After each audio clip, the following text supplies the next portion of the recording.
बच्चों, है ना। तो अपन ने लास्ट क्लास में क्या डिस्कस करा था बच्चों, 1 से लेके 20 तक एटॉमिक नंबर्स और एटॉमिक एलिमेंट्स मैंने आपको सीरीज वाइज लर्न कराए थे विद अ फनी ट्रिक। सो कैसे हमने लर्न करे थे वो देखते हैं, एक बार ये थोड़ा रिवाइज कर लेते हैं ना।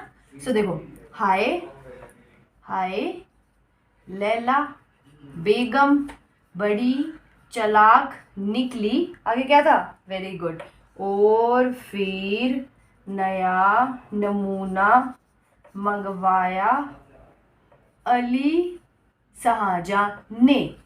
ठीक है, फिर मैंने आपको क्या बोला था, वेरी गुड, यहाँ पे क्या लगाएंगे बच्चों, स्टॉप, यहाँ पे रुक जाना है फिर आपको। फिर अनदर ट्रिक कैरी करनी है, मतलब आगे चलाते चलनी है, कौन सी, सिस्टर प्यारी सी कल और कहाँ चलेंगे। और मैंने क्या बोला था, ये कैसे है, 1 2 3 4 5 6 7 8 9 10 ऐसे करके ये कहाँ तक है बच्चों, 20 तक, 1 to 20। ठीक है, तो हमने 1 to 20 तक ये देखा था।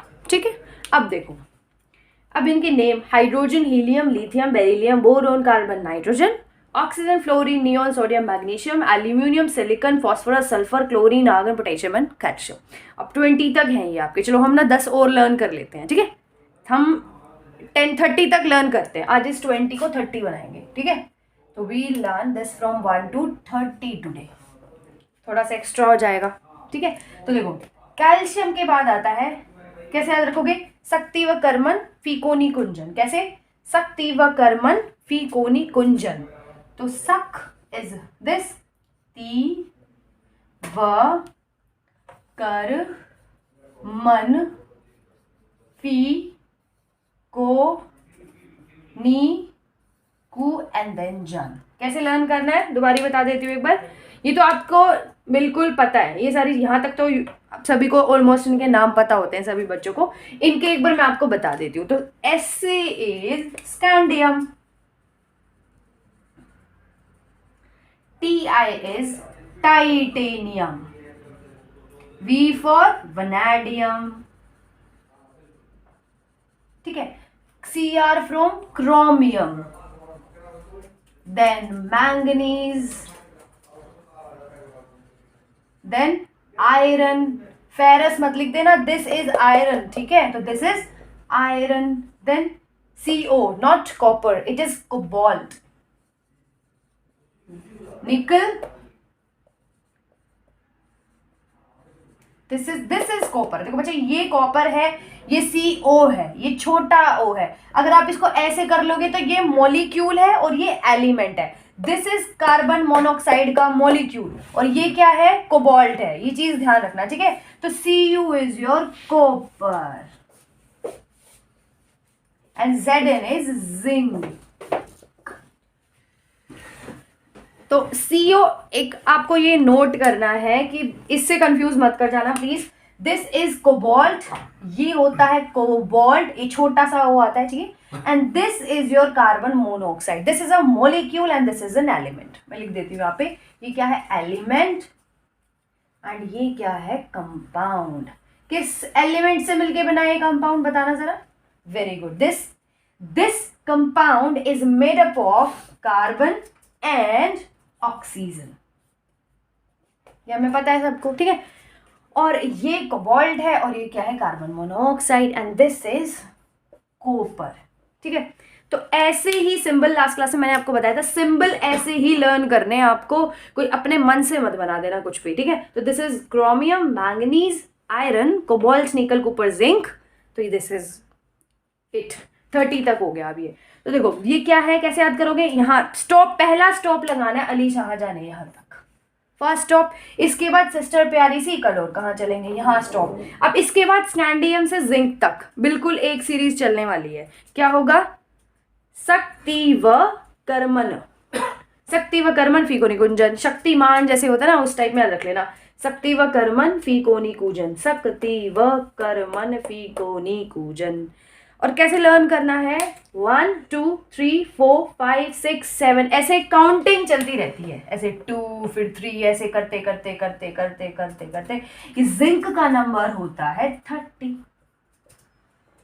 ठीक है, so note it down first बच्चों। तो हमने अभी तक अपना 1 से लेके 30 तक के एलिमेंट्स याद कर लिए सीरीज वाइज, है ना। अब देखो, अब नई जो चीज़ हमें इस चैप्टर के अनदर सेगमेंट में पढ़नी है, दैट इज एटॉमिक। मैं आपको 3 चीज़ें बताऊंगी अलग से। फर्स्ट वन इज हमारा एटॉमिक मास क्या होता है, ठीक है, मास नंबर क्या चीज़ है sorry, atomic mass, mass number and atomic weight. This is basically roughly and almost sound same, इन दोनों का मतलब जनरली सेम होता है, atomic weight and atomic number, ठीक है। ये हमें 4 बेसिक टर्म्स हैं, और यस वन मोर, कौन सी, relative atomic mass, relative atomic mass, ठीक है। ये हमें डिस्कस करना है। सबसे पहले ना हमने ये तो पता कर लिया कि हमारा बचपन का दोस्त दैट इज अपना एटम, उस कितना छोटा सा होता है ना। अब इस एटम की पहले फोटो दिमाग में छापनी पड़ेगी कि एक्चुअल में एटम होता क्या है। तो एटम को ढंग से समझने के लिए फर्स्ट थ्योरी आई थी, मतलब थ्योरी नहीं बोलेंगे उसको, जस्ट कैसे आप उसको समझ सकते हो, दैट वाज केएलएमएन थ्योरी, जो आपने अपनी क्लास 8th में पढ़ा होगा आई थिंक, ठीक है, दैट केएलएमएन थ्योरी। तो हम ये इस टॉपिक पे हम तब आएंगे जब वी नो कि ये क्या है, व्हाट इज दिस केएलएमएन, क्या है ये। इसके अंदर हम 2n² से इलेक्ट्रॉन भरते हैं, है ना, ये फीलिंग होती है। इसको पहले हम ढंग से समझेंगे, देन वी विल कम या we will go on our these topics, ठीक है। तो पहले हम अपना एटम देखेंगे कि भाई एटम के अंदर क्या शेल्स होती है, क्या होता है, लेट्स सी, डिस्कस इट, ठीक है बच्चों। तो अब हम अपने एटम को देखते हैं थोड़ा, ठीक है, एटम देखते हैं कि आपने अपनी बचपन में क्या देखा था एटम को। देखो बचपन से स्टार्ट करते हैं, फिर थोड़ा सा आगे ग्रो अप होंगे हम इस एटम के बारे में, ठीक है। तो देखो एटम हमने ना ऐसे देखा था कि एक न्यूक्लियस होता है, उसके बाहर शेल्स होती है, ऐसे बहुत सारी शेल्स होती है, नंबर ऑफ शेल्स आते हैं, ठीक है। ऐसे हमने क्या देखी थी बच्चों, शेल्स देखी थी, अपना न्यूक्लियस देखा था, और हमने क्या बोला था कि दिस इज अवर के शेल, दिस इज LMNOP, ऐसे फर्दर ऑन चलती है, लेकिन हम KLMN तक रखेंगे, ठीक है। तो ये क्या है, K shell, L shell, M shell और N शेल। फिर हमने देखा था, ठीक है, ये न्यूक्लियस है, ये क्या है, ये गोल गोल चक्कर, ये क्या है, ये इन्हें बोलते हैं शेल्स। दिस गोल चक्कर, अगर मैं बोलूँ ये KLMN, ये K क्या है, ये L क्या है, ये M क्या है, ये N क्या है, ये सारी क्या है, शेल्स हैं, ठीक है। और इन शेल्स में कौन रहता है, एटम के घर में सिर्फ 3 इंसान रह सकते हैं, ये ध्यान रखना। एटम के घर में एक रहता है न्यूट्रॉन, एक रहता है प्रोटॉन, और तीसरा कौन बताओ, इलेक्ट्रॉन, ठीक है। एक रहता है प्रोटॉन, एक रहता है न्यूट्रॉन, एक रहता है इलेक्ट्रॉन। तो these are the family members of हमारे एटम, ठीक है। तो ये KLMN क्या है, शेल्स। जैसे हम अपने घर में कमरों में रहते हैं ना, ऐसे इलेक्ट्रॉन इन कमरों में रहते हैं, जिनका नाम केमिस्ट्री के अंदर क्या रखा गया है, शेल्स, ठीक है। अब जी K में कितने इलेक्ट्रॉन रहेंगे, L में कितने इलेक्ट्रॉन रहेंगे, N में कितने इलेक्ट्रॉन रहेंगे, हाउ वी, मतलब कैसे बताएं हम ये कि K में कितना इलेक्ट्रॉन होगा, L में कितना, M में कितना, N में कितना सॉरी।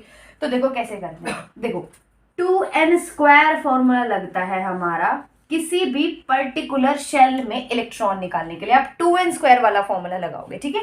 और कैसे पुट करोगे, अब देखो हमने ना ये देखा, फॉर्मूला देखा, उसमें हमने एक चीज नोटिस करी कि इस फॉर्मूले में ये जो n है ना बच्चे, ये वेरिएबल है। कांस्टेंट क्या है, ये 2, और ये n की पावर, ये तो कांस्टेंट है, लेकिन n क्या है, वेरिएबल, मतलब ये भाई साहब हमारा चेंज होता रहेगा। तो इस n को क्या वैल्यू होगी n की, है ना। तो n की वैल्यू होती है n = 1, n is equals to 2, n is equals to 3, n is equals to 4। n is equals to 1 होगा फॉर योर k शेल, हाँ हाँ, और n, वेरी गुड। इन शेल्स के लिए n की वैल्यू है। आप क्या करोगे, n में वैल्यू पुट करते रहोगे, इलेक्ट्रॉन्स निकालते रहोगे, n में वैल्यू पुट करते रहोगे, इलेक्ट्रॉन्स निकालते रहोगे। सपोज मुझे k के अंदर निकालने कितने इलेक्ट्रॉन हैं, तो मैं क्या करूंगी, 2n²। k के अंदर मुझे इलेक्ट्रॉन निकालने, let's suppose we have to find the number of electrons in our k shell, so how will you find that. n की जगह क्या रखेंगे बच्चों, 1, तो इट इज 2 1 इंटू 1 का स्क्वायर, जो कि किसके इक्वल आ जाएगा, 2 के इक्वल हो जाएगा। ठीक है, अगर l के लिए पूछे तो आपसे कोई 2 का स्क्वायर कर देना, कितना हो जाएगा, वेरी गुड, 8। ऐसे फर्दर आप m के लिए भी निकाल सकते हो, n के भी निकाल सकते हो। m के लिए आप निकालो, चलो सभी बच्चे निकालेंगे m के लिए। ये k के लिए है, ये l के लिए है, अब m के लिए आप लोग निकालोगे। तो कैसे, 2 3 का स्क्वायर कितना, 18। ठीक है, और n के लिए भी निकाल लो, n बेचारे को क्यों अकेला छोड़ा है ना भाई। तो n के लिए कितना हो जाएगा, 2। n के लिए n की वैल्यू कितनी हो जाएगी, 4, तो 4 का square is equal to 16 into 2, that is 32।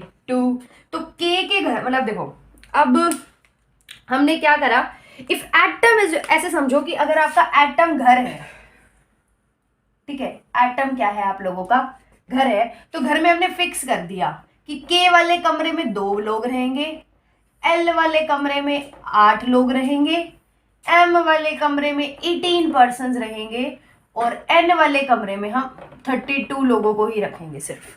तो आप लोगों ने क्या कर दिया, बच्चे, आपने फिक्सिंग कर दी कि k में 2 रहेंगे, l में 8 रहेंगे, m में 18 रहेंगे, n में 32 रहेंगे। ठीक है मैम, ओके, समझ आ गया। पर आपके माइंड में ना एक डाउट आ रहा होगा कि क्यों k में क्यों ही 2, y8 y18 y नॉट 18 वाले में 25 26 क्यों नहीं रख सकते हम ऐसे इलेक्ट्रॉन, तो क्या वजह रही होगी, सोचो, पहले आप सोचो फिर मैं बताती हूँ आप लोगों को। सोचा, क्या सोचा कि देखो मैम, सीधी सी बात है, किसी कमरे में 2 इंसान ही आ सकते हैं। इसका मतलब या तो ये हो सकता है कि भाई जो मालिक है वो खड़ूस है, ऐसा तो हो नहीं सकता ना, क्योंकि इनके फीलिंग्स थोड़ी ना होती है एटम वगैरह की। तो दूसरी चीज क्या हो सकती है कि मैम स्पेस ही 2 इलेक्ट्रॉन्स का होगा, तो मैं कहूंगी very good, that is the reason कि k में सिर्फ 2 ही इलेक्ट्रॉन्स आते हैं, l में 8, m में 18 और n शेल में सिर्फ 32 इलेक्ट्रॉन्स आते हैं। व्हाई, बिकॉज जो एटम था उसके अराउंड जो शेल थी ना बच्चों, इस के शेल में सिर्फ 2 इलेक्ट्रॉन रखने की जगह है, आप 2 ही इलेक्ट्रॉन रख सकते हो, इससे ज्यादा आप इलेक्ट्रॉन नहीं रख सकते। ये शेल झेल ही नहीं पाएगी इतना इलेक्ट्रॉन। जैसे सपोज करो मैं आपको बोल दूं, एक बेंच है, ठीक है, स्कूल में, अब तो स्कूल के दर्शन करे हुए समा हो गया है, बट फिर भी सपोज करो ये बेंच है, बेंच में जगह सिर्फ 2 बंदों की बैठने की है, तो क्या आप 3rd बंदा शिफ्ट कर सकते हो, कहोगे मैम नो, है ना। अगर लेट सपोज करो आपने फिर भी फिट कर दिया, तो आप क्या करोगे, उसको बिल्कुल एज पे बिठा दोगे कि चल यार तू ना यहाँ बैठ जा। फिर क्या होगा, आप ना मतलब आपका थोड़ा सा अनस्टेबिलिटी सी रहेगी, हम ना एडजस्टेड नहीं रह पाएंगे, हिलता डुलता रहेगा सिस्टम हमारा, है ना। तो हम ये बेंच है, कभी कोई सही शिफ्ट होगा, आप ज्यादा देर तक नहीं रह सकते। लेकिन एटम बेचारे का तो आप थोड़ी देर के लिए बैठ सकते हो। अगर मैं कहूँ पूरी उम्र आपको ऐसे ही बिचू कुचू में बैठने, तो आप बैठ पाओगे, कभी नहीं बैठ पाओगे। सिमिलरली अब ये इलेक्ट्रॉन बेचारे का तो घर ही यही है के शेल, अब इलेक्ट्रॉन को तो पूरी उम्र इसी शेल के अंदर काटनी है, तो क्या वो रह लेगा ऐसे तीसरा इलेक्ट्रॉन रख के, बिल्कुल नहीं रहेगा। जब आप नहीं रह सकते तो वाई नॉट इलेक्ट्रॉन, इलेक्ट्रॉन क्यों रहेगा, है ना। तो इस शेल में 2 इलेक्ट्रॉन की जगह थी, अगर आप जबरदस्ती इलेक्ट्रॉन फिट कर दोगे तो इनके बीच में क्या होने लग जाएगा, रिपल्शन। आपको पता है कि इलेक्ट्रॉन पे कैसा चार्ज होता है, माइनस का, और माइनस माइनस एक दूसरे को क्या करते हैं, रिपेल करते हैं, है ना। तो माइनस चार्ज एक दूसरे को रिपेल करेंगे, एक दूसरे को धक्का मारेंगे, तो इस शेल में सिर्फ 2 इलेक्ट्रॉन बिना रिपल्शन के खुशी खुशी रह सकते हैं। लेकिन जब आप थर्ड इलेक्ट्रॉन डालोगे तो इलेक्ट्रॉन्स इलेक्ट्रॉन्स ये दोनों आराम से रह रहे थे, मतलब इस शेल में अगर ये 2 इलेक्ट्रॉन रखूं ना मैं के शेल में, अगर मैं इन 2 इलेक्ट्रॉन को प्लेस कर दूं, रख दूं, तो ये खुशी खुशी बिना किसी रिपल्शन के आराम से तसल्ली से घूमते रहेंगे, एक दूसरे के पीछे चक्कर काटते रहेंगे। लेकिन मैंने क्या कर दिया, जबरदस्ती कर दी भाई, एक इलेक्ट्रॉन और डाल दिया। अब ये एक इलेक्ट्रॉन क्या करेगा, इस पे नेगेटिव चार्ज है, अब ये रिपल्शन क्रिएट करना शुरू कर देगा। तो इस बेंच पे इस के शेल में क्या आ जाएगी, अनस्टेबिलिटी। तो इस वजह से के शेल के अंदर सिर्फ 2 ही इलेक्ट्रॉन्स आ पाते हैं, एल में 8, एम में 18 और एन में 32। तो दैट इज द रीजन कि क्यों हम बचपन से पढ़ते आ रहे हैं कि के में सिर्फ 2 होगा। ये 2 इस फॉर्मूला की देन नहीं है, ये 2 इस कमरे की, इस शेल की जगह है कि वो 2 इलेक्ट्रॉन ही अपने अंदर रख सकता है। ये तो बस आपको फॉर्मूला मैथमेटिक्स लगा के बता दिया कि ऐसे होता है, ठीक है। तो ये और याद करो, हम जैसे हमें कोई बोलता था कि कार्बन की कॉन्फ़िगरेशन लिखो, तो हम क्या सोचते थे, ऐसे देखो मैंने अभी आपको ट्रिक बताई है कैसे करोगे। हाय हाय लैला बेगम बड़ी चालाक, चालाक से क्या था, सी था, सी कौन से नंबर पे आ रहा है, 6 नंबर पे आ रहा है ना, तो 6 नंबर पे आ रहा था, तो हम इसको ऐसे लिख देते थे 2 4। तो ये क्या होता था, इसको हम बोलते थे मैजिक नंबर्स, है ना। याद करो, बचपन में देखा होगा आपने, पढ़ा भी होगा। तो ये सब चीजें, ये भी हम आगे डिस्कस करेंगे जब हम वैलेंसी को डिस्कस करेंगे, वैलेंस इलेक्ट्रॉन्स को डिस्कस करेंगे। तो मॉरल ऑफ द स्टोरी ये, अगर मैं एक कंक्लूजन निकालूं क्लास का, आज की क्लास का, if I give you the conclusion, तो हमें बस ये पता होना चाहिए, क्योंकि भाई किसी बच्चे को नहीं पता, तो मैंने पहले ही आप लोगों को डिस्कस कर दिया कि होता क्या है, कि भाई कुछ नहीं होता, कोई एटम होता है, बीच में न्यूक्लियस होता है, उसके आस पास इस न्यूक्लियस को घेरते हुए शेल्स होती हैं, और इन शेल्स के अंदर इलेक्ट्रॉन्स होते हैं, और के में 2, एल में ये ऐसे इलेक्ट्रॉन्स रहते हैं। तो आपको एटलीस्ट इतना आइडिया होना चाहिए। अब देखो क्लास 10th में ना मॉडल्स थे, मॉडल्स है मतलब कोई रदरफोर्ड्स के मॉडल हैं, पहले मॉडल्स आए, थ्योरीज आई, उन्होंने क्या बताया कि जो न्यूक्लियस होता है ना एटम का, वो बहुत भारी होता है। भारी है मतलब ये जो शेल्स होती है ये लाइट वेटेड होती है, इनके अंदर कोई वेट नहीं होता, ये जस्ट मतलब इमेजिनरी लाइंस समझ लो। लेकिन ये जो न्यूक्लियस होता है ये भारी होता है। तो अगर मैं आपसे कहूं अगर मान लो मैं कहूं एक बहुत बड़ा समंदर है, बहुत बड़ा, लेट्स सपोज एक ओशियन में से मैं 1 ड्रॉप ऑफ वाटर निकाल लूं, तो बताओ ओशियन के वॉल्यूम पे असर पड़ने वाला है, ज्यादा असर तो नहीं पड़ेगा, है ना। सिमिलरली जैसे महासागर से एक बूंद निकालने पर उसके कुछ खास वॉल्यूम पे असर नहीं पड़ रहा, तो इस जब एटम का मास निकालते हैं या फिर एटम का वेट निकालते हैं, तो जनरली हम इस न्यूक्लियस को ही कंसिडर करेंगे हमेशा। क्यों, क्योंकि न्यूक्लियस में ही ज्यादा, न्यूक्लियस को भारी बताया, मैं नहीं बता रही हूँ, थियरीज बता रही है ना। ये आप जब क्लास 10th में हो जाओगे तब आप डिस्कस करोगे, आप पढ़ोगे कि क्यों हम न्यूक्लियस मास जब कैलकुलेट करते हैं तो हम लिखते हैं, देखो याद करो वो दिन जब आपने मास कैलकुलेट करते टाइम लिखा था neutrons plus proton, why not you add the electron, हम इलेक्ट्रॉन को क्यों नहीं ऐड करते थे, तो समझो क्यों, क्योंकि ये एक समंदर है और ये एक एक बूंद डाली है आपने, तो कुछ खास फर्क नहीं पड़ता है ना। तो ज्यादातर हम इनको क्या कर देते हैं, नेग्लेक्ट कर देते हैं मास कैलकुलेट करते टाइम, इन शेल्स को नेग्लेक्ट कर देते हैं और सिर्फ इस एटम के न्यूक्लियस से ताल्लुकात रखते हैं। इसी से हम क्या निकालते हैं बच्चों, मास निकालते हैं। सो दिस ये आपको पता होना चाहिए, है ना। एक ये चीज आपको पता होना चाहिए थी कि न्यूक्लियस में कौन होता है अपना, न्यूट्रॉन्स होते हैं, प्रोटॉन्स होते हैं। एक चीज और, न्यूट्रॉन्स पे ना कोई चार्ज नहीं होता है, ठीक है, neutrons are chargeless, N4 neutrons, और ना याद रहे तो N4 न्यूट्रॉन्स, N4 न्यूट्रल, इस पे कोई चार्ज नहीं होता। देखो किसी एटम पे या तो नेगेटिव ही चार्ज हो सकता है, पॉजिटिव हो सकता है, कुछ नहीं होता तो आप उसको क्या बोलते हो, जीरो ना, हम इसको क्या बोलते हैं, neutral, this is negatively charge, this is positively charge, ठीक है। तो सिमिलरली ये जो न्यूट्रॉन्स होते हैं दे आर न्यूट्रली चार्ज, कोई चार्ज नहीं होता है इनके पास, ये मस्त रहते हैं फिक्स। प्रोटॉन्स के ऊपर बचे पॉजिटिव चार्ज होता है एंड इलेक्ट्रॉन्स के ऊपर आपका नेगेटिव चार्ज रहता है। तो हम न्यूक्लियस पे एक बड़ा सा प्लस लगाते हैं ना, why we are making this बड़ा सा प्लस, क्यों, क्योंकि न्यूक्लियस के अंदर प्रोटॉन्स होते हैं, न्यूट्रॉन्स का तो कोई चार्ज नहीं है, ठीक है। तो देखो मैं कह रही थी आपको कि जो न्यूक्लियस होता है, उसके ऊपर उसके अंदर न्यूट्रॉन है, प्रोटॉन है। अगर मैं बताऊं होल चार्ज, देखो बच्चों कि न्यूक्लियस पे कैसा चार्ज दिख रहा है आपको, टोटली अगर आपको कोई बोले चार्ज देख के बता दो मुझे न्यूक्लियस पे क्या होगा, तो मैंने देखा कि देखो न्यूक्लियस में दो ही छोटे छोटे बालक हैं। कौन? एक न्यूट्रॉन है, एक प्रोटॉन है। न्यूट्रॉन पे कैसा चार्ज है? मैं कहूंगी न्यूट्रल, न्यूट्रल को 0 मान लेते हैं, ठीक है।